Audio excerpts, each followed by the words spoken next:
Hello, I'm Waqar Rizvi, and this is Scope. In the first segment of today's show, we're going to discuss a disturbing poll that has come out of the United Kingdom concerning the Conservative Party members' opinions about Islam.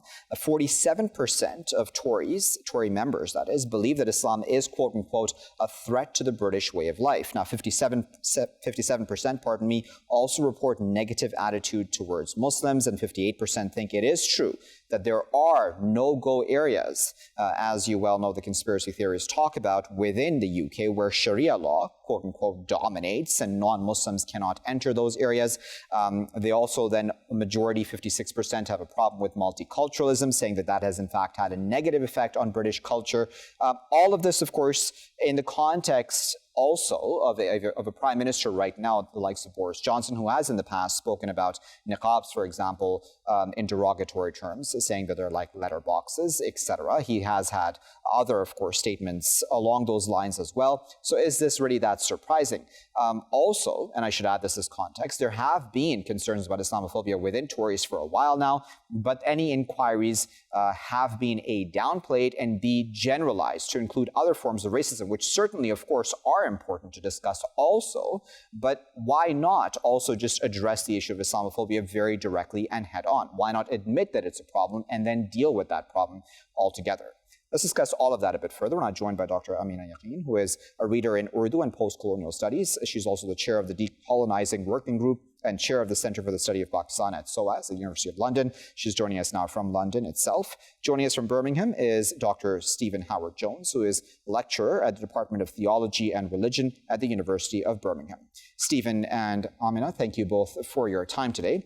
Amina, let me start with you, if I may. What do you make of this report? Like I said, it doesn't completely come as a surprise, but what is disturbing is that the Conservative Party isn't dealing with this issue, seemingly.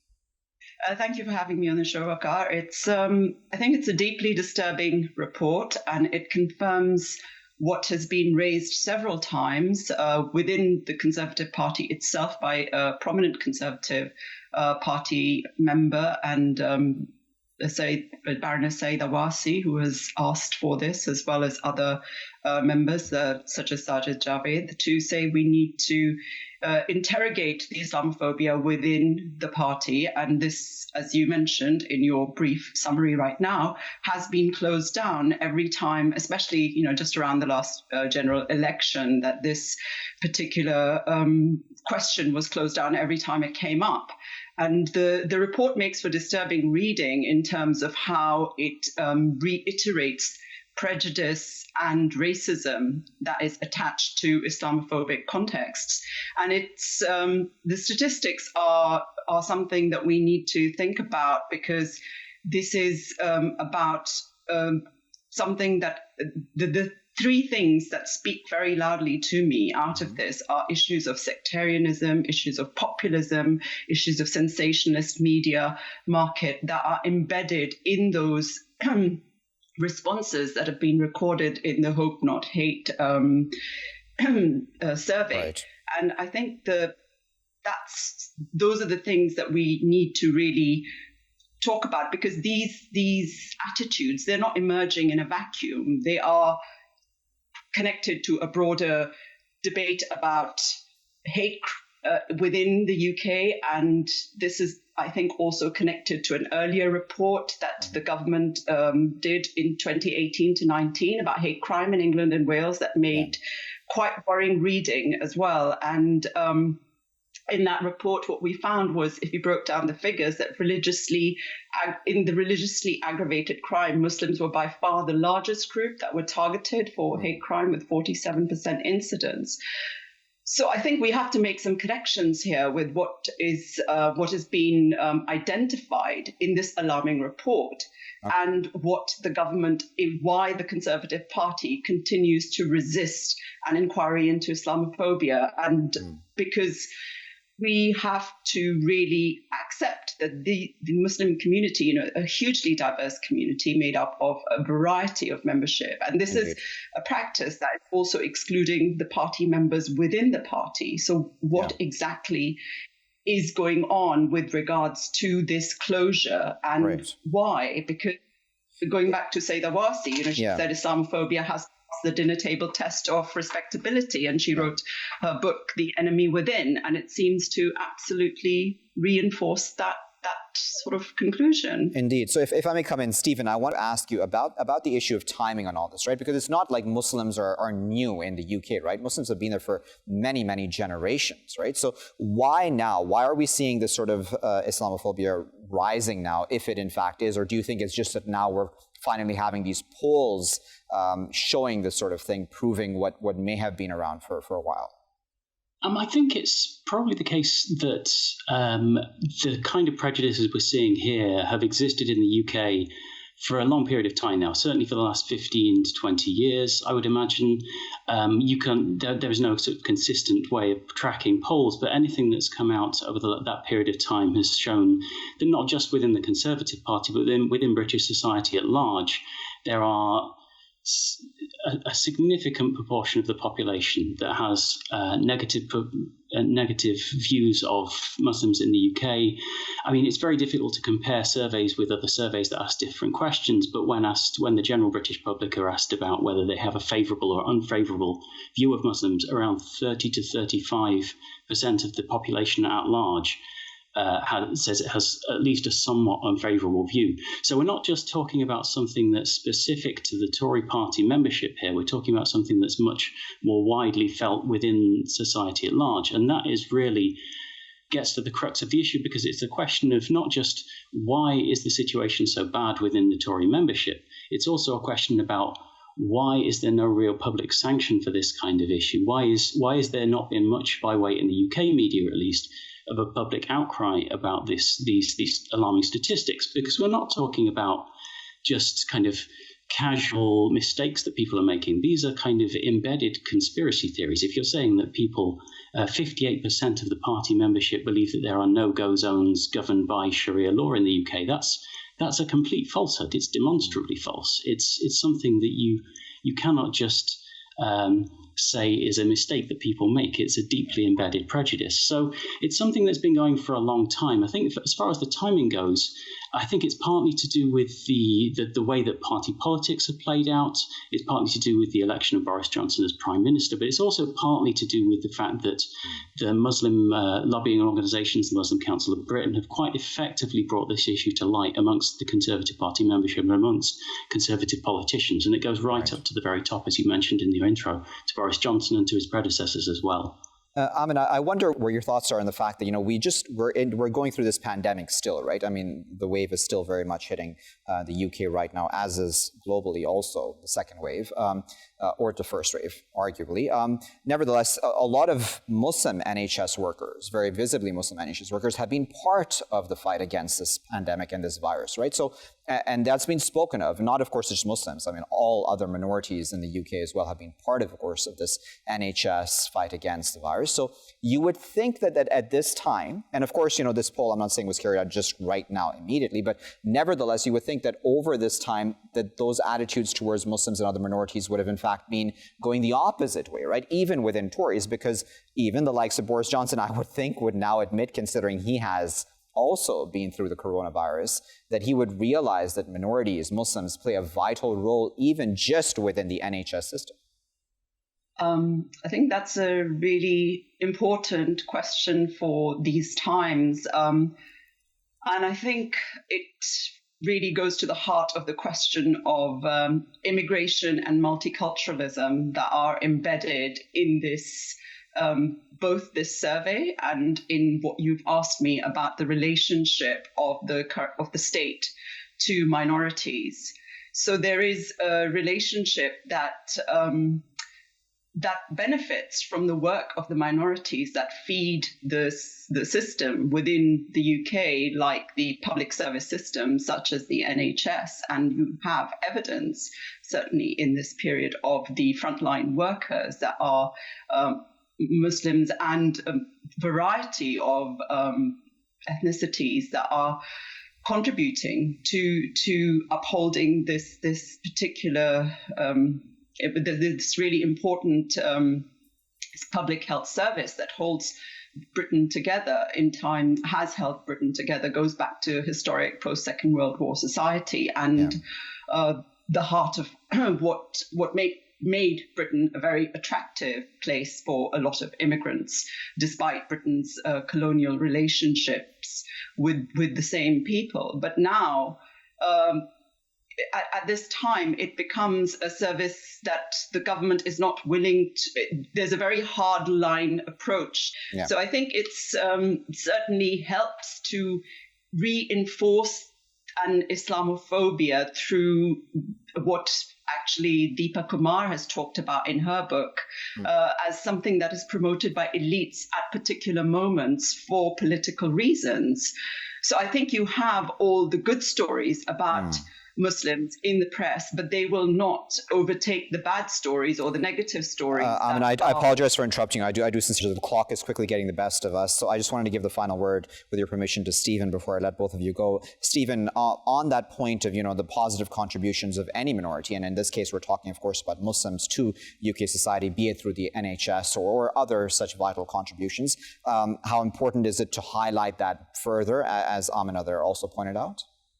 Oh, absolutely it is. I think there are great misunderstandings about the Muslim community in Britain. There is a sort of stereotype that's been running and been pushed by political leaders, both, sadly to say, not just Tory political leaders, but Labour political leaders too, that the Muslims stand in a sense in Britain, but not of Britain, that Islamic institutions, for example, are somehow separate from wider society. And this is demonstrably not correct. It's something that, I'm a sociologist of religion. I track these things for my profession, and you can see a general transition towards greater integration amongst Muslim institutions with wider UK society. So absolutely, I think it's very, very important for media organisations to try and put across a more rounded and more accurate portrayal of what Muslim society's relationship with the UK is, and that can be on many different levels, the NHS to education, to all kinds of things as well. So absolutely, I agree with that.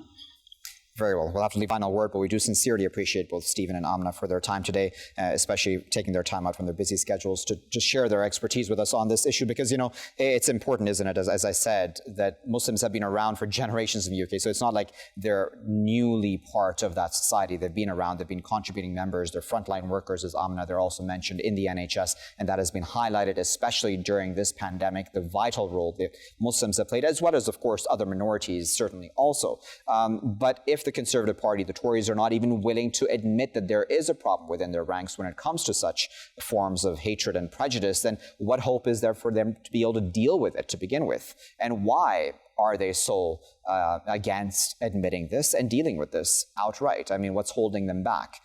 Is it just for the fact that politically this seems to be the one thing that may very well help them going forward, especially with groups that are in the business of creating further hatred instead of harmony and tolerance between different groups? I'll be back with my next segment after this break.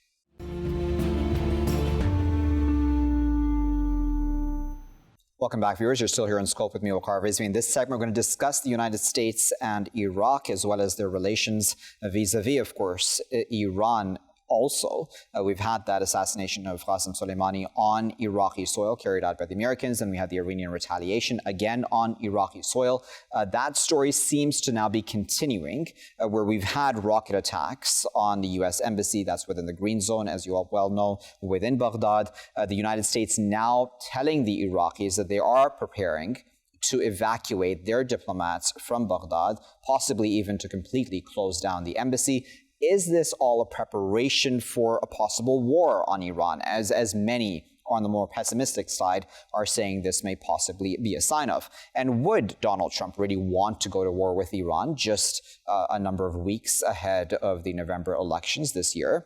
Or is this part of something else? Is this just the Americans putting out a feeler or rhetoric against, of course, these rocket attacks and the continuing protests, also minor protests against the American presence, as well as, of course, concerns about Iranian influence within Iraq, which certainly is also an area of concern? Why can't the Iraqis find a way to be sovereign and to have their independent policies while having good relations with both sides, which they probably realistically need to have going forward for their economy and for several other reasons as well. Let's discuss all of that a bit further. I'm joined by Aveen Karim, who is a Regional Information Manager with Intellize. She's joining us today from Dubai in the United Arab Emirates. Joining us from Soran in Iraq is Yadgar Ismail, who is a university lecturer and translator as well as a political analyst. Yadgar and Aveen, thank you both for your time today. Aveen, let me start with you. What would it mean if the Americans were to completely pull out diplomats from Iraq? So first of all, the implications would mainly be political and economic. I don't necessarily think that by pulling out their diplomatic mission from Iraq, that this means that it would escalate into a war with Iran on Iraqi soil. I think the main concern among Iraqis and within the Iraqi government right now is that if the U.S. is to close its embassy in Baghdad, that could send a message to other diplomatic missions in the country, as well as other international or even American companies that operate in the city. Because by closing down its embassy, the U.S. would basically be sending the message across that Baghdad isn't safe enough for them to operate, which could have, like I said, repercussions on other diplomatic missions and companies. Another concern is that at the moment, the Iraqi government and the United States are actually on the same page with regards to trying to contain Iranian influence in Iraq. And this is something that hasn't happened in recent years. The Iraqi government has also been showing signs of trying to ameliorate the situation and to control the attacks that are believed to be conducted by pro-Iranian militia. Right. So by removing its diplomatic mission, it would sort of be handing over a victory to these groups by showing them that what they've been doing has been working. What are your thoughts about this? I mean, what are Iraqis feeling about any possible pullout from Iraq of U.S. diplomats? Well, there's, thanks again, Mr. Waqar. I think there's a strong feeling of fear amongst the Iraqis, from south to Kurdistan region, and specifically amongst the minorities. The fear is really great, and they are afraid that if the U.S. Forces pull out from Iraq, the vacuum will be created, and we will again witness something as catastrophic as the rise of ISIS or other insurgencies and other groups. Even yesterday, I think the former Iraqi prime minister warned of the new, let's say, group that may rise to power and control territory, the neo-ISIS, he actually called them.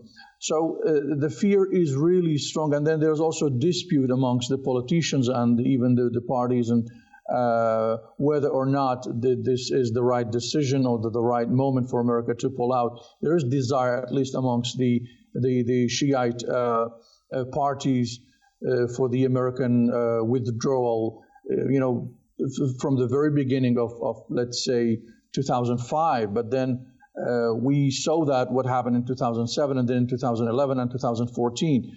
What U.S. President Barack Obama, former President Barack Obama did to withdraw forces. Now the Iraqis are frightened that they may witness another, let's say, wave of radicalism and terrorism, filling up the gaps and the vacuum that will be created as these, let's say, forces withdraw. I mean, there are not too many American soldiers on the Iraqi soil, approximately about 5,000 to 5,000, maybe 5,500 soldiers, mostly in Anbar and in KRG in the Kurdistan region. Right. So I think it's predictable with Donald Trump. I mean, he may pull out just tomorrow, but then as your other guest mentioned, actually, some of the Iraqis think that America is going to declare defeat if they withdraw. But for the Iraqis, it's really, there's much at stake,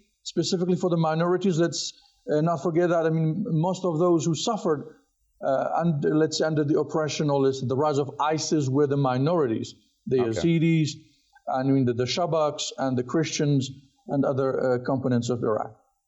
I always find it interesting, right? And I've done a lot of shows on Iraq, that whenever we talk about Iraq, we're always talking about either the Americans or the Iranians, right? And that sort of strikes me as very sad, right? Because all these years after the fall of Saddam Hussein, you would have hoped that Iraq would have regained its complete sovereignty back, right? Where its government, or governments, I should say, plural, would have enough independence to be making their own decisions just solely for their national interests, and would have figured out a way to have good relations with both the Americans and the Iranians. Because, I mean, at the end of the day, as much as criticism as there may be of Iran, it is an important neighbor. What are your thoughts on that? No, yes, definitely. It is a bit saddening to see that we still talk about Iraq from the perspective of regional tensions and regional hostilities. But this is because Iraq is key to both the United States and to Iran. What we've been seeing among the Iraqi citizens and how they feel is we've been seeing a year now of ongoing demonstrations where the people are asking for control back and for sovereignty, and they've been demanding the end of foreign influence, whether this is American or Iranian. However, if we look at how embedded Iran is in Iraq, whether it's at a society level, political level, or even a religious level, it's very difficult to remove this Iranian influence from Iraq. Even when we look at the political system, we see the Iraqi government trying to sort of move away and have and establish good relations with both countries. Prime Minister Kazemi visited both Washington and Tehran, and these talks looked quite promising.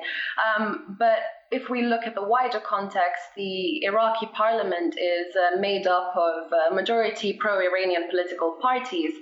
And I think this is Kazemi's biggest obstacle at the moment with regards to trying to establish good relations with both Iran and the US, because these parties do not agree with him. They don't necessarily want to have good relations with the US. So I think that's the biggest difficulty right now. All right, Yadgar, final word. What are your thoughts about sovereignty and independence on the part of Iraq, right? Because for it to have balanced relations with both is important going forward? Well, some experts and even politicians here are really frightened from what might, come out of this situation. The U.S. pullout and gradual, immediate withdrawal of the U.S. forces. It's going to jeopardize. It is the Iraqi sovereignty, if it had any, since the fall of the former Iraqi regime. Even back then, its territory were bombed and shelled by, let's say, regional powers. So what now is more at stake, we can strongly argue that it is its sovereignty. Iraq is incapable to protect its sky or its ground. Now we see yesterday there was a meeting between the foreign representations at Baghdad with the cabinet and prime minister. He promised and vowed to protect them, but only yesterday, actually, about 8:30 p.m. in Baghdad time, there were rocket attacks on foreign forces and on the KRG capital, Erbil. So what does this signify? It signifies that the Iraqi government does not have its legitimacy or sovereignty as it wants to have. It cannot protect the foreigners. It cannot protect its population. Let's not forget now, about 2 million Arab Iraqi are displaced in the Kurdistan region, most of which are Sunnis who are frightened and they cannot go back to their homes in Mosul and Anbar and Tikrit in other areas. So what does that mean? It means that that Iraq, or neither this prime minister nor the others, not even the following ones, won't be able to protect or to protect their sovereignty. They should seek another solution. Whether the federalism, this one region and the rest of Iraq has worked or not, maybe they should work for different alternatives. Maybe they should give power to different ethnic groups or sects so that they can rule themselves and go back to their territory. Let's not forget most of the, most of the minorities, specifically religious minorities, have fled Iraq. And the rest of the Christians have come to the KRG. So Iraq is incapable of protecting its sovereignty or territory. So it needs support from Iran, also from America, whether they like it or not. But then how can these two go side by side? That's controversial. Yep. And that is the main question. I really appreciate both Yadgar and Aveen for their time today and for sharing their expertise with us, talking about this warning of the U.S. that it will pull out or is already making preparations to pull out its diplomats possibly from Iraq altogether. What does that mean? There's a lot on the table, but as I'd put to Aveen as well and both our guests, it's sad that whenever we're talking about Iraq, we have to automatically talk about the Iranians and the Americans. Why can't we just talk about Iraq and talk about Iraqis themselves? Why is it that this governing system that has been in place ever since the U.S. Took out Saddam Hussein's regime, why hasn't there been a government in place that has been solely for Iraqi interests? And if there have been politicians such as that, why haven't they succeeded in ensuring that this governing system, if it does have its issues, that is, of course, for Iraqis to decide. This all should only be in the hands of Iraqis as a whole, be they of any sect, religion, ethnicity, etc. And that is, of course, the main point going forward that will possibly really ensure the country's progress and growth and, again, sovereignty and independence. I'll be back with my final segment after this. Welcome back, viewers. You're still here in Scope with me, Waqar Rizvi. Now, of course, we cannot do this show without discussing the first U.S. presidential debate and what a debate it was, right? With both candidates at each other's throat. Donald Trump out for a fight, essentially, really attacking on the attack when it comes to Joe Biden, as well as his track record over the many years that he's been a politician. Of course, Biden giving it back in kind, discussing Donald Trump's track record, be it over the handling of the pandemic, the economy, or various other such issues altogether. Now, it's been labeled by some people that this debate was an embarrassment to the country overall because, we weren't able to really get a lot of substance out of this debate. Of course, there's criticism of the moderator himself as well, Chris Wallace, that he wasn't able to control the two men. But nevertheless, the shouting match, the interruptions, it all came off a bit, it left a bad taste in the mouth, if I may put it that way, right?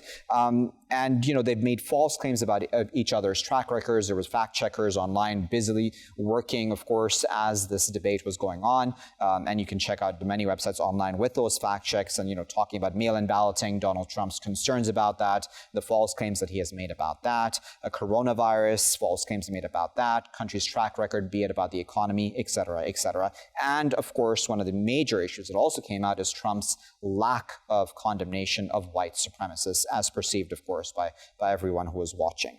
Let's discuss all of that a bit further. We're now joined by Marie-Christine Bonzom, who is a former Washington correspondent as well as an expert in the United States. She's a political analyst, and she correctly foresaw a number of previous elections outcomes, especially when it came to Obama, Clinton, as well as Trump and Clinton as well. She's joining us today from Rennes in France.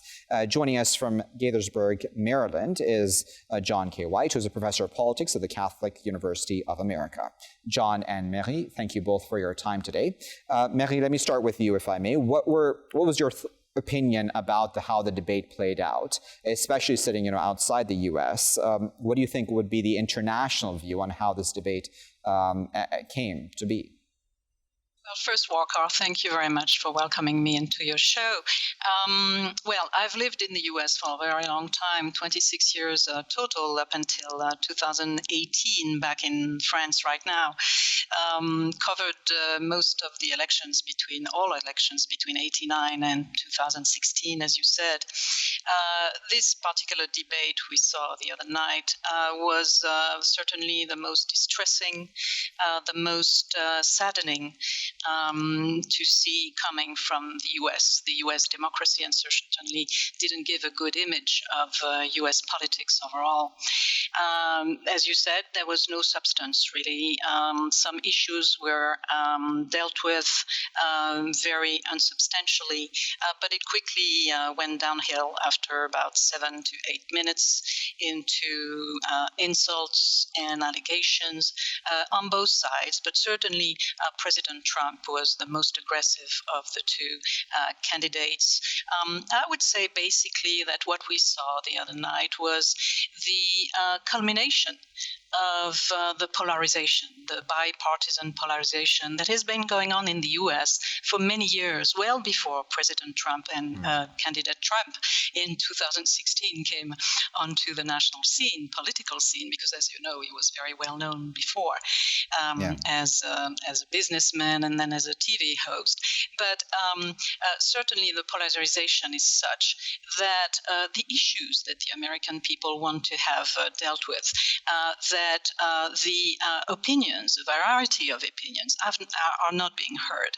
And that's a real issue right now for the American democracy. And whatever the outcome, I would say, whatever the outcome on November 3rd, if Mr. Trump is reelected, if Mr. Biden is reelected, I think that the American people will have to take a hard look at their own democratic system, at their own electoral system for presidential elections.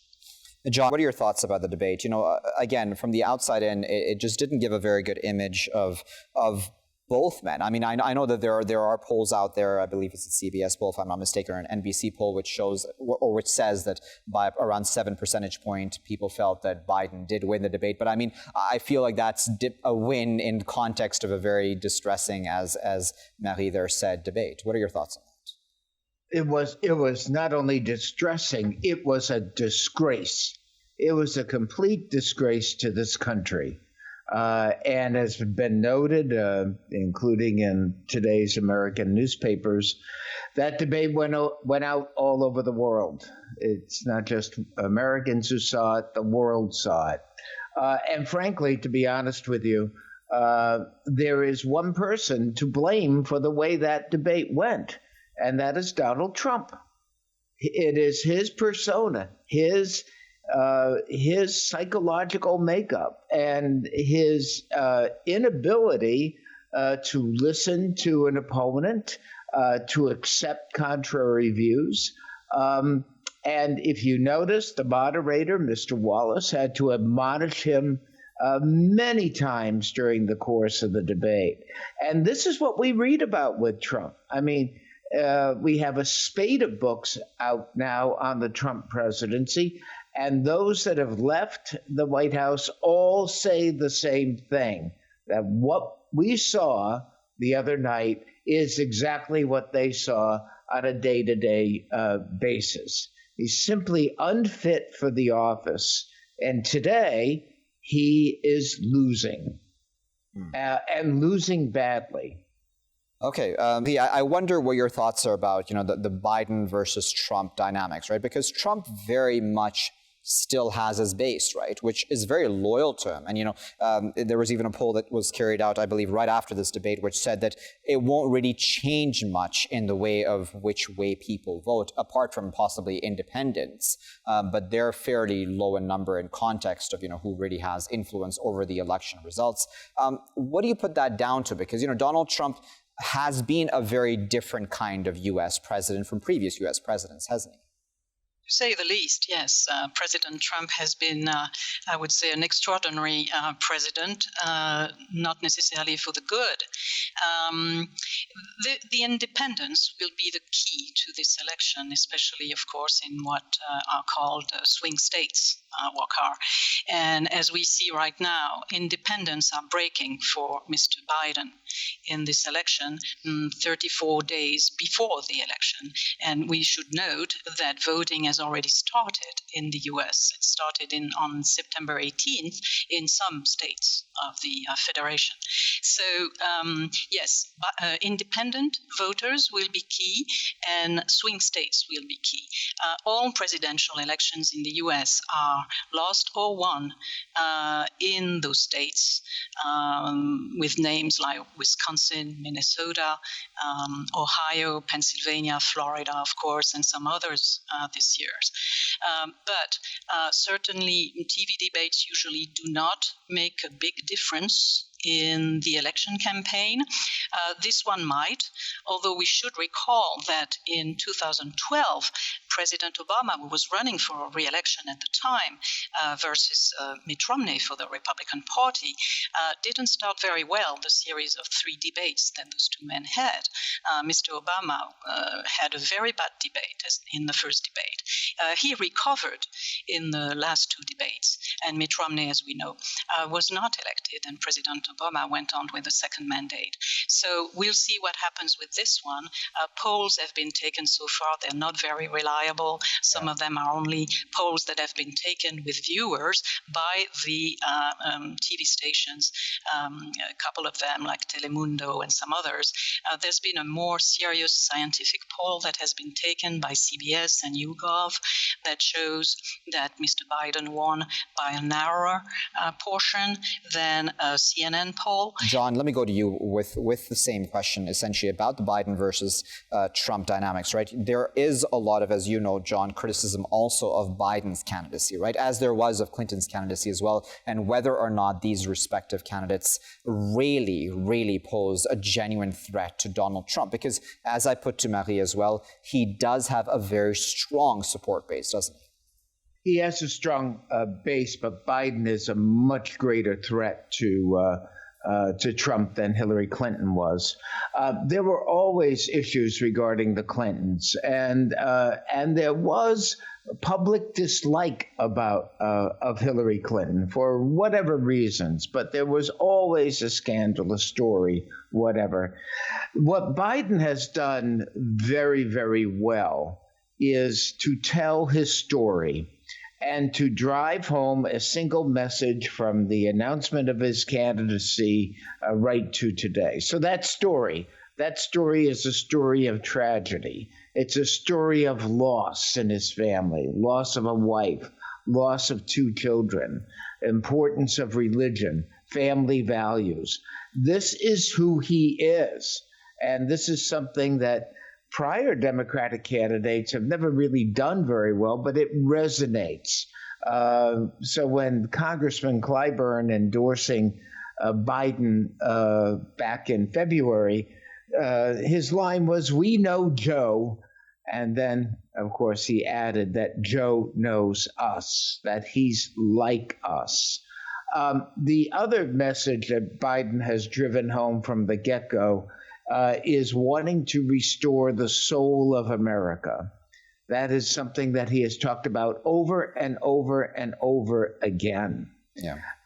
And you also have to put this in context, too, because there is a widespread perception among voters that Trump, while elected in 2016 under the perception that he was a successful businessman, that perception has been largely shattered. And now with crises, pandemic, economic, racial, climate, we need somebody in government that knows what they're doing. Marie, when it comes to this election and the results of it, right? Because right now we're just talking about debates, but then there's also just been talk about, as you well know, Donald Trump possibly not even accepting the election results, and even then Hillary Clinton telling Joe Biden not to give in or to concede if that moment does come too quickly, at least, until, all the mail-in ballots, et cetera, are in. That all seems to be the foundations for further polarization, doesn't it?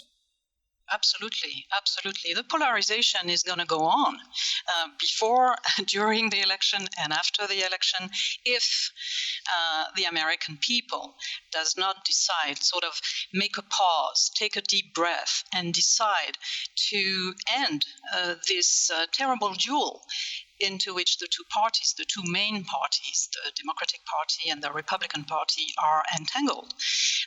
This is up to the American people to say, stop this, And so the election results would be followed very closely by both camps. But we have to recall here that the election in 2000 was extremely contentious, as you recall, between George W. Bush and Al Gore, and it finished up at the Supreme Court, essentially to disentangle the chaos in vote counting in Florida. Since that time, really, both camps every year they run for presidential election, have an armada of lawyers ready to contest votes in such and such states. And this is the same this year. Both camps have gathered lawyers in preparation for contesting the votes at the local level. We should remember here that a presidential election in the US is run by states and is effectively, according to the electoral system, a collection of 50 elections plus one in my former city of Washington, D.C. Right. All right, John, what are your thoughts about whether or not, if Trump were to win or Biden were to win, if there will be, if both candidates will concede and, American democracy will move on calmly? Because it seems, and you can correct me if I'm wrong, as I spoke to just Marie about, that will possibly not happen, at least when it comes to supporters of both sides? I'll be honest, it's the supporters of one side, and it is the Trump campaign. No candidate, really since 1800 has ever said, we will not accept the results of the election after all the votes are counted. And perhaps the best recent example is 2000 in the Gore-Bush race, when, despite all the disputes and the Supreme Court decision, Vice President Gore said, I accept the decision of the court, even though I disagree with it. George Bush is our president. We have a pandemic, and of course we have a lot of mail-in voting. Trump has said, I am not necessarily going to accept the results of that mail-in voting, that there's a lot of corruption, etc. The evidence does not show that. It does not show that historically. There's very little case to be made for it. And what has happened is that both sides are actually in court now to stop measures that would either further restrict mail-in voting or prevent mail-in votes, in some cases, from being counted early. We're not going to know who won on November 3rd. It's going to take a while. Americans are actually willing to wait. Vice President Biden has said, if all the votes are counted and I lose, I accept that result. What Trump is doing is threatening violence at the polls. He's threatening not to leave, not to accept the result. And this is a crisis for American democracy. We are in a very perilous period in this country's history. Indeed. Well, we'll have to leave it there at that, but we do sincerely appreciate both John and Marie for their time today and, of course, for sharing their expert insight. Both of these guests, of course, have covered American politics in depth for many, many years. Discussing this presidential debate, and certainly was an embarrassment, distressing, whatever word and adjective you want to use for it, it's probably all of the above and more, because for the rest of us, at least on the outside, you do expect more from American democracy. You do expect more from American presidential candidates as far as etiquette and decor, even in the midst of a debate. And you certainly do expect a bit of mudslinging as well. That has happened in past debates with other presidential candidates also, apart from just even Donald Trump. But nevertheless, this sort of became a childish game back and forth, and where, as all of our guests are agreed, nothing of substance was really revealed and spoken of. And possibly, and we're hoping, that there will be now, measures in place to ensure that this does not repeat for the other debates that remain before the November elections. And then, of course, there is that entire debate of what happens on election day and after, the results, etc. There's so many open questions right now about what happens vis-a-vis these American elections. I'll leave it there for now. I've been Waqar Rizvi. Thanks for watching.